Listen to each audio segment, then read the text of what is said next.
दोस्तों स्वागत है एक और व्लॉग में। और आज हम आपको लेकर आए हैं जामा मस्जिद के बिल्कुल करीब मौलाना अबुल कलाम आज़ाद की कब्र पे, जो देश के पहले एजुकेशन मिनिस्टर भी थे, लेखक थे, शायर थे, कवि थे और बहुत ही इल्म की शख्सियत के मालिक थे मौलाना अबुल कलाम आज़ाद।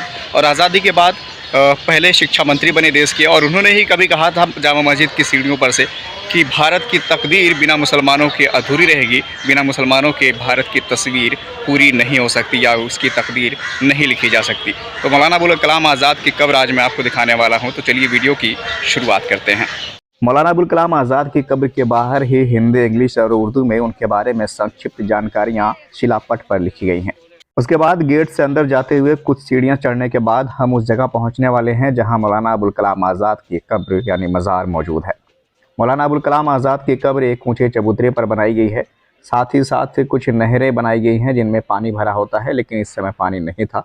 और ये कुछ एरिया है जो गार्डन के रूप में इस्तेमाल होते हैं। हालांकि साफ़ सफाई की अगर हम बात करें तो उतनी खास साफ़ सफाई नहीं है जिस तरह की साफ़ सफाई होनी चाहिए। मौलाना अबुल कलाम आज़ाद देश की आज़ादी में एक महत्वपूर्ण योगदान देने वाले क्रांतिकारी थे।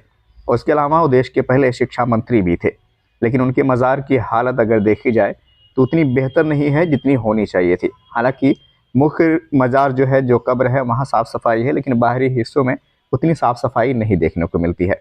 सामने ये जो देख पा रहे हैं, ये मौलाना अबुल कलाम आज़ाद की कब्र है। मौलाना अबुल कलाम आज़ाद या अबुल कलाम गुलाम मुहिउद्दीन, जिनकी पैदाइश 11 नवंबर 1888 की हुई थी और वफ़ात 22 फरवरी 1958 को, एक मशहूर भारतीय मुस्लिम विद्वान थे।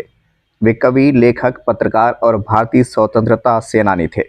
भारत की आज़ादी के बाद वो महत्वपूर्ण राजनीतिक पदों पर रहे। वे महात्मा गांधी के सिद्धांतों का समर्थन करते थे। खिलाफत आंदोलन में उनकी महत्वपूर्ण भूमिका रही।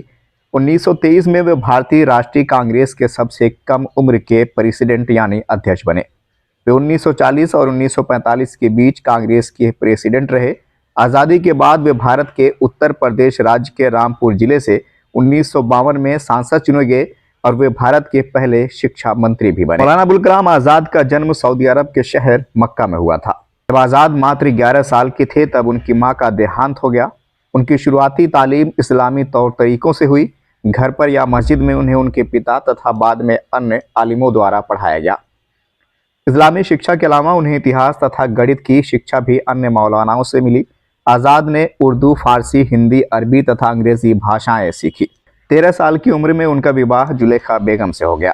मौलाना अबुल कलाम आज़ाद अंग्रेज़ी हुकूमत के खिलाफ थे। उन्होंने अंग्रेज़ी सरकार को आम आदमी के शोषण के लिए जिम्मेदार ठहराया।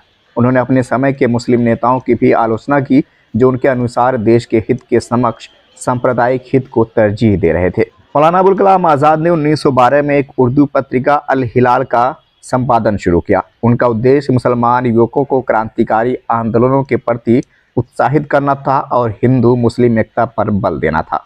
मौलाना अबुल कलाम आज़ाद को साल 1992 में मरणोपरांत भारत रत्न से सम्मानित किया गया।